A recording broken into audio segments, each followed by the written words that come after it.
I was not even looking for top 50 university. I was just thinking about if I can get into a top 100 QS ranked university, that would be great for me.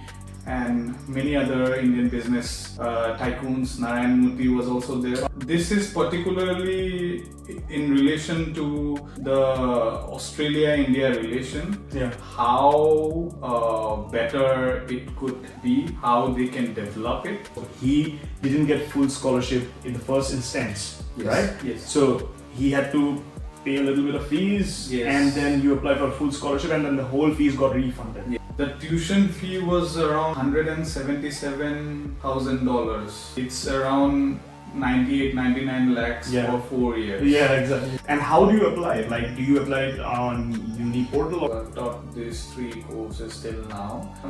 Leaving out of it, you can actually earn a lot. You can actually earn a lot depending upon how much classes you are teaching. I met Pavitra Margherita. He is currently the Minister of External Affairs, Government of India, and he's the Minister of State, Minister of External Affairs, Government of India, as well as also Minister of Textile, Government of India, and also Dr. Himanta Biswa Sharma, who is the current Chief Minister of Assam. So other political leaders. Speaking to Pavitra Margherita was one of my, I would say, very special. Hello everyone, welcome to another podcast, and thanks for watching the last video that I made. And today in this podcast we have Pratush, who came all the way from Canberra. And people who don't know about Canberra, Canberra is the capital city of Australia. Pratush is doing his research degree from ANU, Australian National University, which is one of the best universities in Australia and also in the world.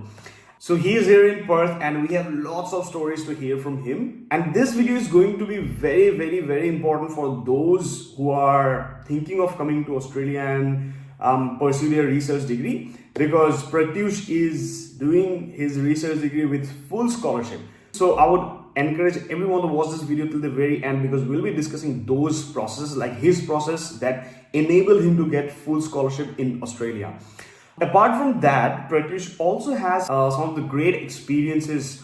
He met some of the ministers from the Central Cabinet of India along with the Chief Minister of Assam. He also interviewed Himanta Biswa Sharma, who is the CM of Assam, which is the current Chief Minister of Assam. And today he is coming from an event, like he's directly coming from an event for the podcast. And the main motto of the event was to build and enhance the India-Australia relationship, where people like Narayan Murthy, along with some other business tycoons, ministers, and cricketers were also present. So we will have a chat with him, and we'll know about his journey to Australia, like where is he from, what did he do before coming to Australia, and how is he doing in Australia. So watch till the very end. And again, as I mentioned, this is going to be a very important video for those who are thinking of coming to Australia and pursue their research degree. So stay tuned to the very end, and thanks for supporting so far. And if you like this video, definitely share this with your family, friends, with your colleagues, with anyone, so that it motivates me to make more videos. So thank you, and watch till the very end. Thanks for coming. Welcome to the podcast. Thank you. And welcome to Perth. Thank you. Okay, so we have Pratush, who came from Canberra. So he's originally from Assam. He's originally from Tejpur, right? So you can just tell a little bit of yourself and what you're doing in Australia, when did you come, and why are you here in Perth? Okay, so hi everyone. My name is Pratush Sharma, originally from Tejpur, Assam. I have been living in Canberra since 2022. So that's when my PhD journey started. I'm doing my PhD in Politics and International Relations from ANU, Australian National University. I was born and brought up in Tejpur, studied from Army Public School, Tejpur. Then directly went to New Delhi, did my undergrads in Political Science from Ramjas College, Delhi University. After that, came to IIT Guwahati to complete my Masters in Development Studies. So after completing Masters, I did some job, like not job, but like more like an internship things. Also worked as a research assistant in few projects before finally before joining as a PhD candidate at ANU in 2022. Okay. So just one thing. So you're doing PhD from ANU, which is the rank 1 university in Australia, right? Yes, ANU is in the group of 8. It's ranked 1 when I joined in. When I joined in, it was ranked 1. I'm not sure about now, but still in top 30 among the world's top universities according to the QS ranking. And my department is still in top 10 among the world top departments according to the QS ranking again. The Department of the School of Politics and International Relations. Okay. So nice. So yes, that's about me and ANU, and that's okay. So then you came to Perth to attend some conference, as you mentioned, and you also mentioned that you met some of the famous faces, basically.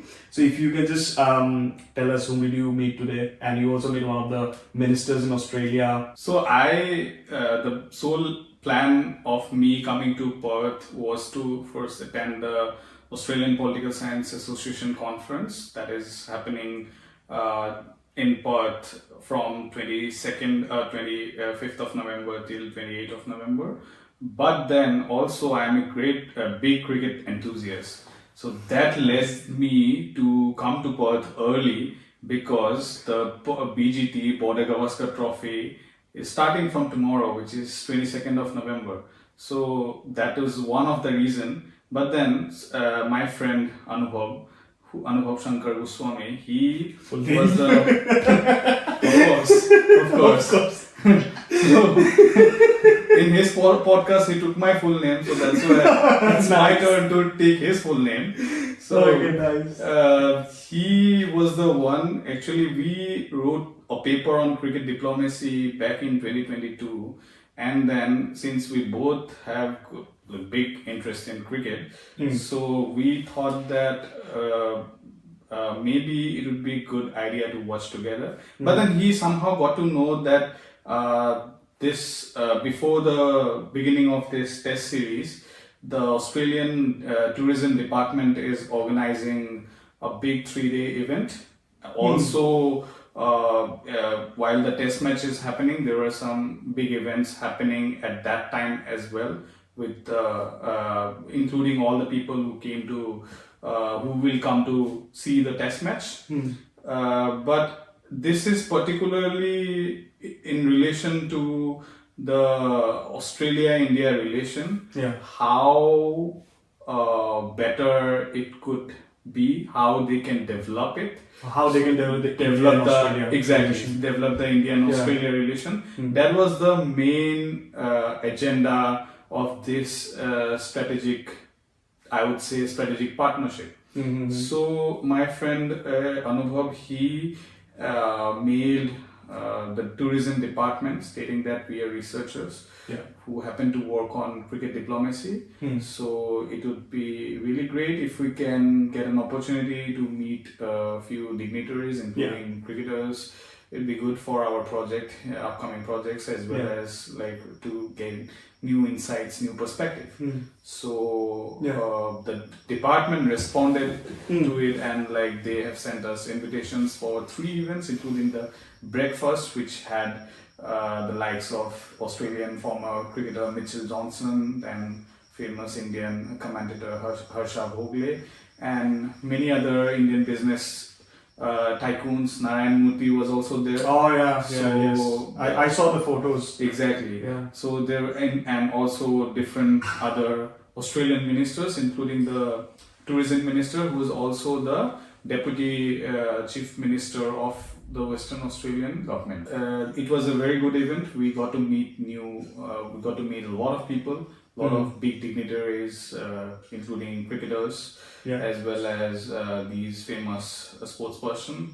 So that's one of the event. Today again, in relation to that event, there were a few other events which was mainly about developing the Indian Australian tourism and also developing Perth as a tourism hub for Indian people. Also because like to Perth there is less flights, less I would say there is there's no direct flight flight at the moment. So Yeah. these things were also discussed in today's strategic meeting or dialogue. I would say dialogue. That would be the more appropriate word for it.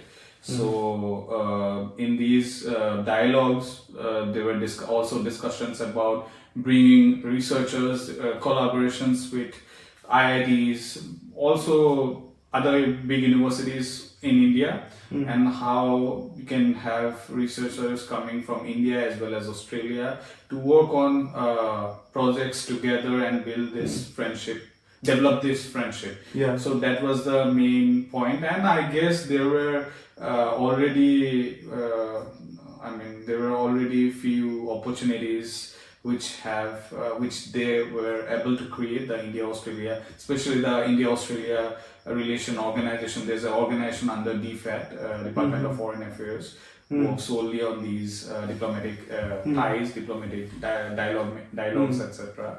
So it's been like that. And then even I got to know that a few universities from Perth, for example, Curtin University has partnership with like 5 to 6 IITs. So they plan to get PhD students. Oh wow! Mostly PhD students from from IIT Kharagpur, IIT Bombay. Then I guess I think IIT Madras is also there. So all these universities have tie up with Curtin universities, the STEM department, particularly the STEM department. Science and technology. Yeah. So got to meet a few professors from the Curtin University too. They were also looking forward to these partnerships and also to get more students, more Indian students particularly, and then to develop to develop our country as well as Western Australia. So this is like a two-way thing. Win-win situation. Exactly. For both the countries. Exactly. You are building by that way, by offering scholarship, by offering partnership in these sectors. Yeah. It's like trying to nurture the great Indian minds as well as also developing the Australian ecosystem as well. Yeah. On like the bonding of like these strategic partnerships on how good like these deals would lead to like bright future for people. Maybe some people would be like living in Australia forever. Some would go back to India as well. Yeah. So like that's how it's going on. So their main aim is to like get people develop partnership, and there's also a thing. It's not only about if bringing people to Australia. It's not only about Australia. So if in these PhD partnerships, it's also basically it's a dual degree thing where you get degree from both the universities, from Curtin as well as IIT Madras, for example. So you get a PhD from IIT Madras as well as Curtin University. So that itself is a big thing, like getting a dual degree from two big universities. Yeah, so true. that itself is a big thing. So that's like a win-win situation everywhere. Like you can have good partnership with Perth and also stay in India, work there, maybe come to Perth for 2-3 months. That's like my thinking. My thinking, but like that's how things work as well. Yeah, some stay here, some like to go back. Yeah. Of course, people like me would definitely like to go back. Okay, makes sense. Well, I think one thing I would like to ask, and this is going to be very, very important. So you are a research student in Australia, and you are on full scholarship. Yes. Right. So I made a video in Assamese with Anubhav. So he's also a research student, and he got full scholarship from the beginning. So there are two scenarios now. I am also thinking of making that video in English.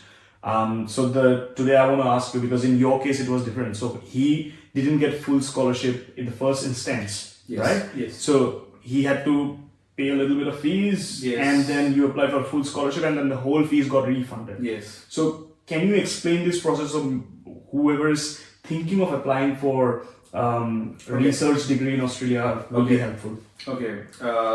So first of all, it's a bit of a risky thing, I would say. Okay. I took that risk, but yes, definitely. I mean, again, there is another thing like how much capital if you have in your hand.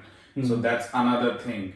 So when you don't get a scholarship, it depends on your supervisor as well. Yeah. For example, if your supervisor is supportive enough and like he or she is supporting you throughout your difficult time or your rough phase, then definitely there's a good chance of you making it to the scholarship, getting the scholarship, availing the scholarship.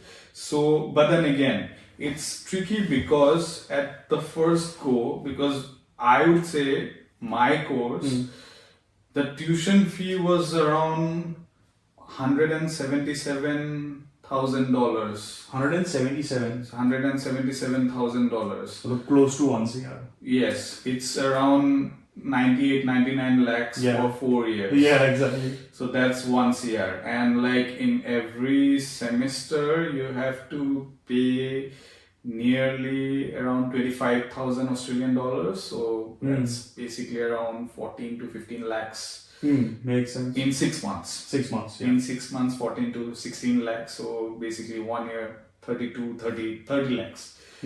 So that's a lot of money. Yeah. So first and foremost, only covering that is not enough because here you have to pay for your student accommodation as well. Yeah. Be it you're living outside the campus or in campus, you have to pay. Especially if you're a PhD student, working in a restaurant or working in different areas to earn a living would be a bit challenging for you. Absolutely. Because you have to do a lot of things in PhD. So if you work and then again in the morning you have to go to office and then again have to grind yourself to also have to do your coursework, because I had like 3 coursework. When I was in my first year, I had to compulsorily finish 3 coursework. It was compulsory. It was compulsory to finish 3 coursework, and also at the end of those coursework, like after 9 months, you have to give your thesis proposal review. So that's basically after making your proposal for the thesis, you need to show it to the pitch it to the department and then ask them for their validation that whether I'm good to go with the project or not. And upon your supervisor and your panel members, along with other people who have came to watch your presentation, if they agree to it, then it's basically the official confirmation of your candidature. So that's when from a PhD HTR student you transform into a PhD candidate. So now we are technically not a student, but we are not, it's not a job as well. So PhD is in between student and job. Makes sense. So it's not a staff, neither it's a student, it's in between. So that's why we call ourselves PhD candidate, not PhD student, not HTR student. Okay. So that is one thing. And again, I would say that when I first joined, I told my supervisor that I have not got the scholarship. Again, it was during the COVID time. It was very challenging. In 10 departments, out of 10 departments, there was only 1 scholarship available. And also, a lot has to do with the publication. If you have good number of publication, then you stand a chance. So I got to know about all these things after coming to AIM. So my supervisor told me that there is always a plan B. And when we work on plan B, then you should also work on plan A, so that by the time you finish by the time we get to know that okay, slowly the plan B is not working, then you have a chance to at least make the plan A happen. So for that, what we can do is, before you come to Australia, I will try to give you a job, which is basically teaching. So again, teaching in a foreign country for the first time is very challenging. Very challenging. Again, like it's bit like I was a bit anxious too because like you come here, never taught before, suddenly teaching 30, 40 foreign students, that's not going to be easy at all. Yeah. But then that is what a PhD candidate should do or can do because that is related to academics and that you can manage and also has good money. I got probably around 20, 30 rejections from different universities.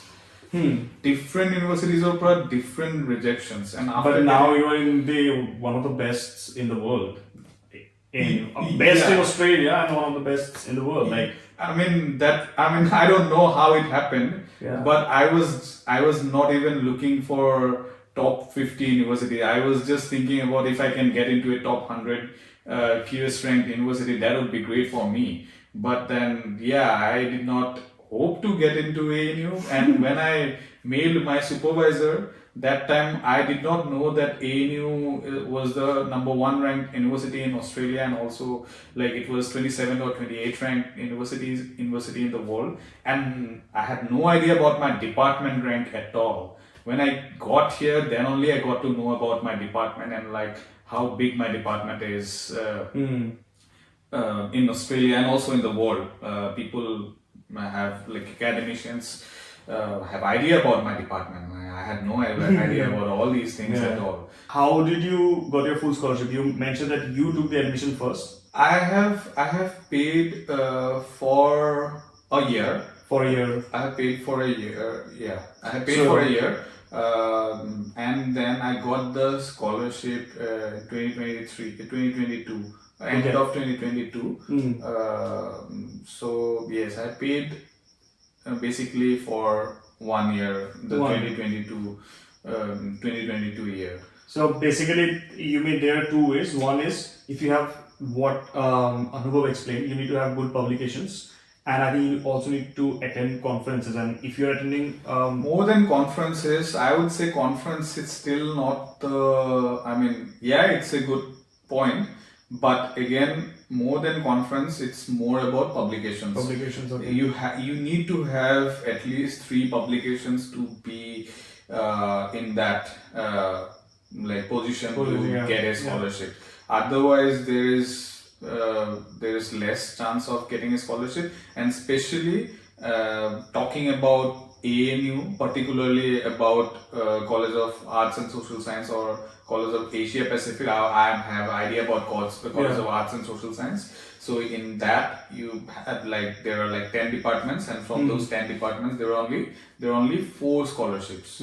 So 10 departments will fight for 4 scholarships, and from 10 departments you will at least have 5 to 6 students from every department for PhD. Those who have either got the PhD but not the scholarship, or in the race for the scholarship, or maybe some who are current student and also in the race to get the scholarship. So 2 types of students coming in, one very new, one relatively new. So once you pay your fees, you're doing your PhD. So after a year, you applied for scholarship with your journals and everything, right? Yes. And how do you apply? Like, do you apply it on Uni portal, or you go and talk to someone? Okay, so here's the thing. I don't know. I don't think in UK there is this option, but in Australia there's an option for current student to apply for the scholarship if they're not able to get it in the first go. So I took that opportunity, and there's a particular special form for that. So there you need to fill up everything what you have done in that particular year, along with your updated CV, and then send it to the HDR administration. And then tell them that you want to consider yourself for the scholarship for this round. So generally there are 2 rounds, one April round and the other one is July round. So in one of these rounds, if you can get it, if you manage to get it, then you get it. Then you are good. I got it in the August round of 2022.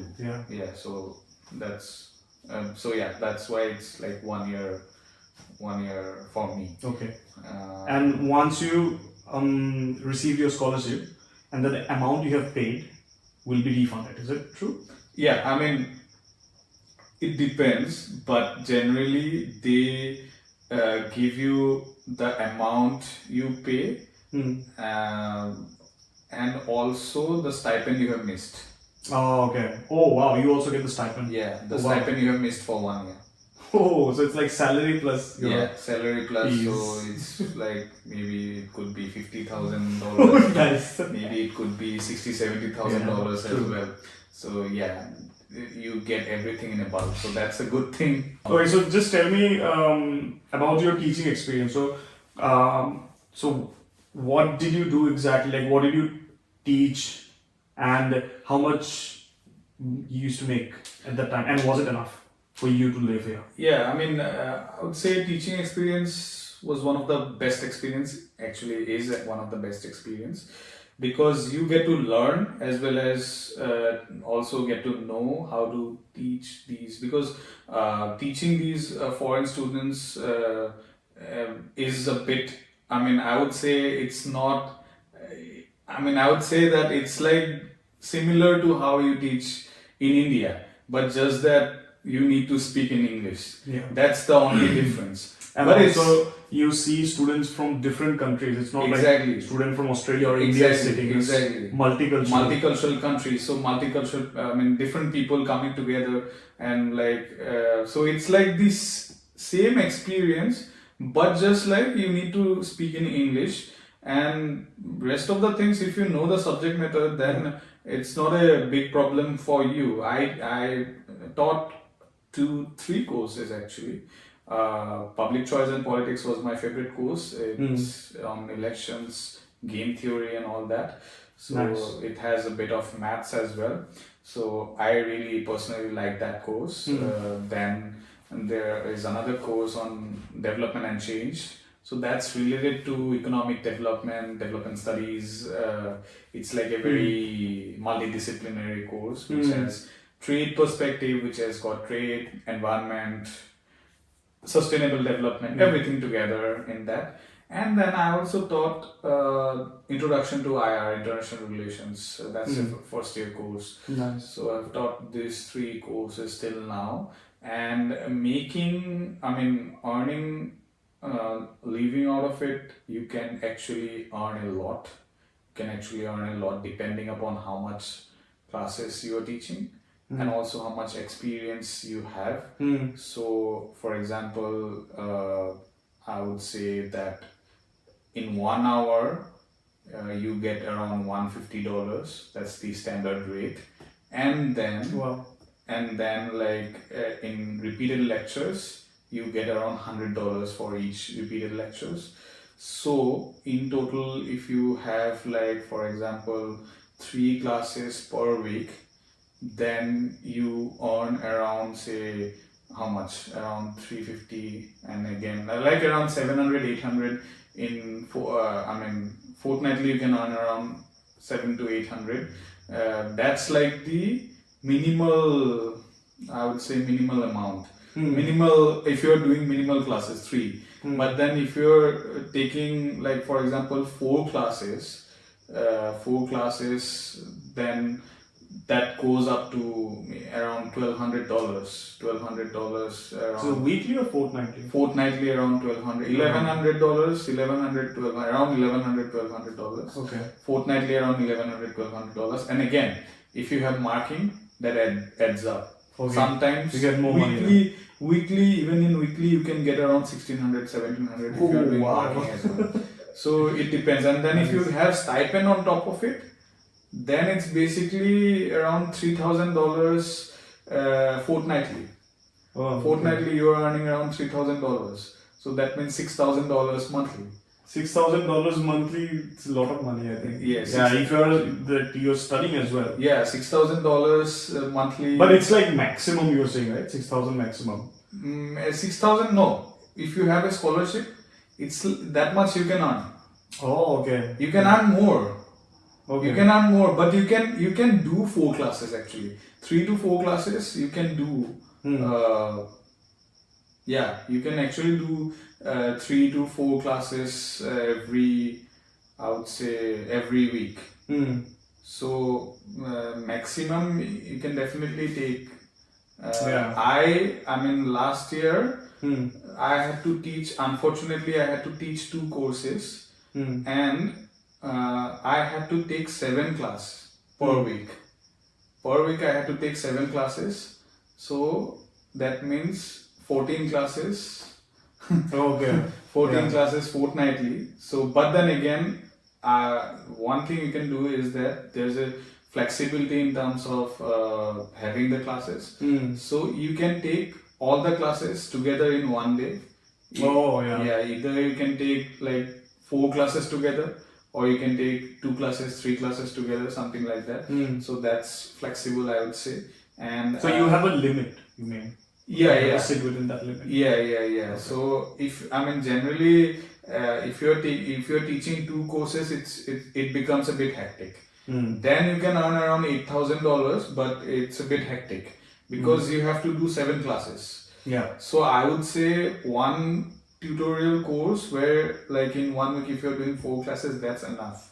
8 classes fortnightly, that's enough. Now it's not even 150. Now it's like 155, and every year the salary increases by 2%. Oh. So now it's around 155 to $160 per hour. And then repeated lectures, you get around 110, something like that. Okay. And since I have experience of 4 semesters of teaching, then I also have a special experience rate, which is like $20-30 more than the usual rate, standard rate. So that's how you can earn maybe around, say, in 3-4 months from one course. Roughly, you can earn around $14,000-15,000. Roughly, roughly around $14,000, and then if you have 2 courses, then $25,000 or around $24,000 in 3 to 4 months. That's basically in one semester you can earn around $25,000, and that's a good money. 25,000 in like 6 months with having a PhD. Yeah. PhD thing. I'm not counting that.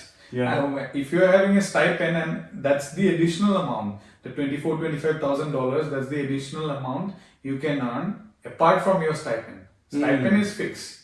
It's not taxable. It's fixed. So for 15, you get around $3,000 monthly.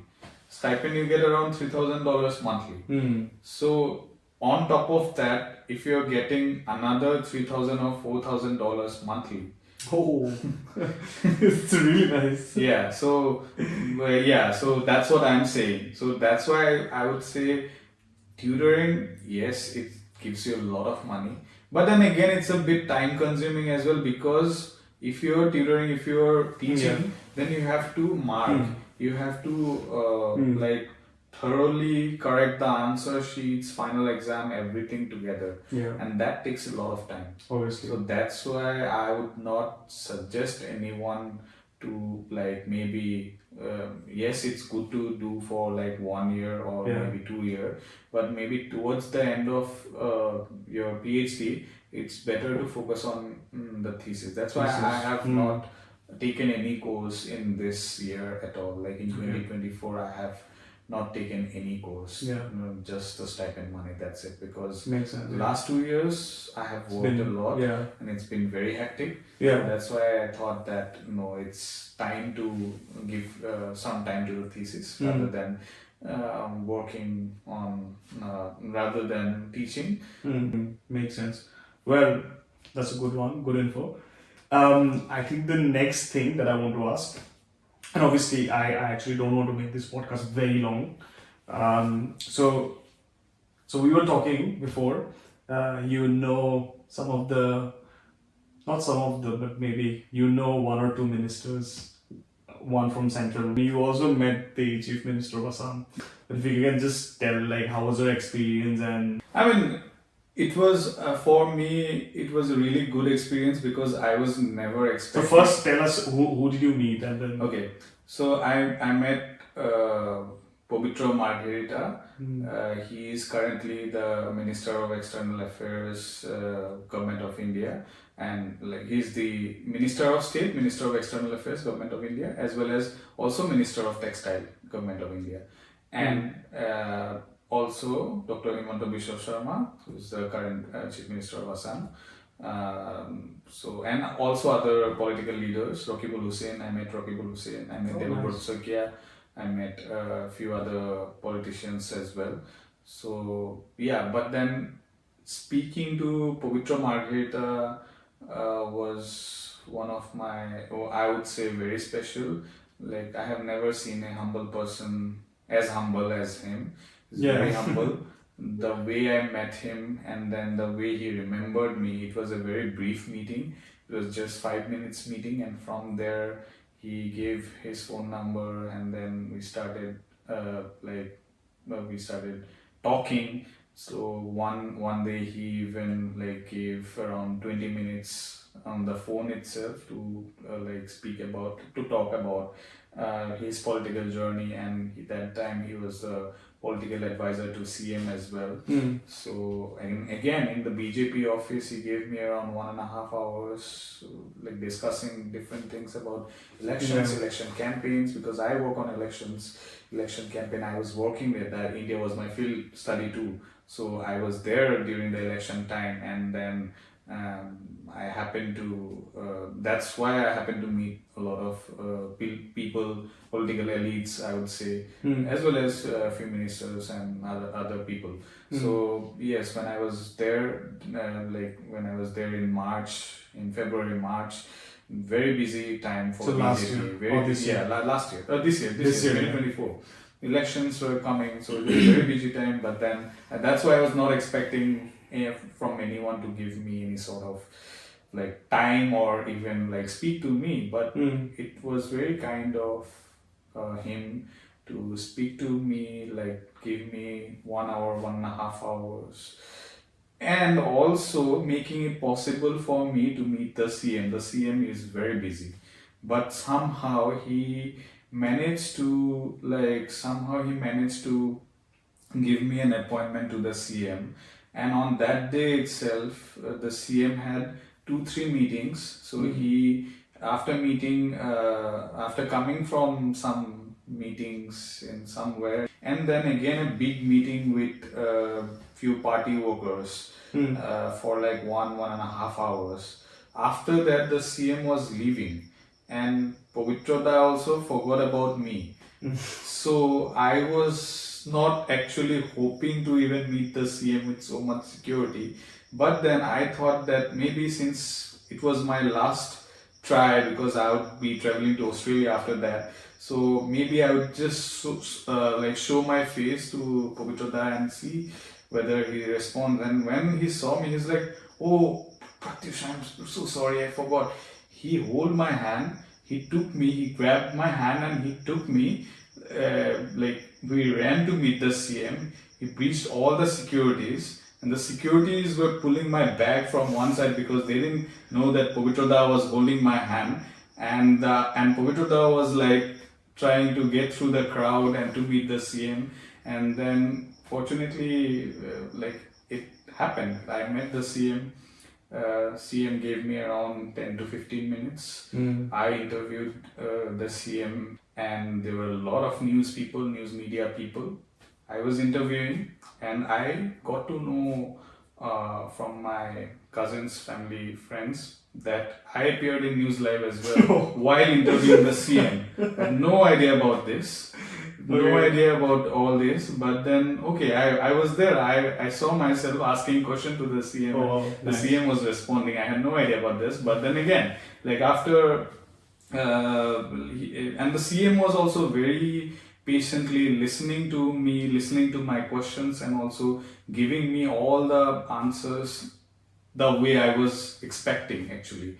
Very good answers, very lovely answers, and like it was very interesting, I would say, interview I had with the CM, for even though it was for 15 minutes, and that too both of us were standing.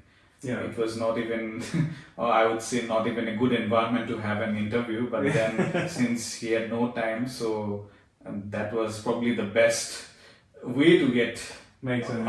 an interview. Yeah. Thanks for coming in. Thanks for all the information. And hope you have liked this video, liked the conversation. If you like this video, share it with everyone so that people get this information, and it will be helpful for those who are planning to pursue their research degree from Australia. So thanks for watching. Thank you.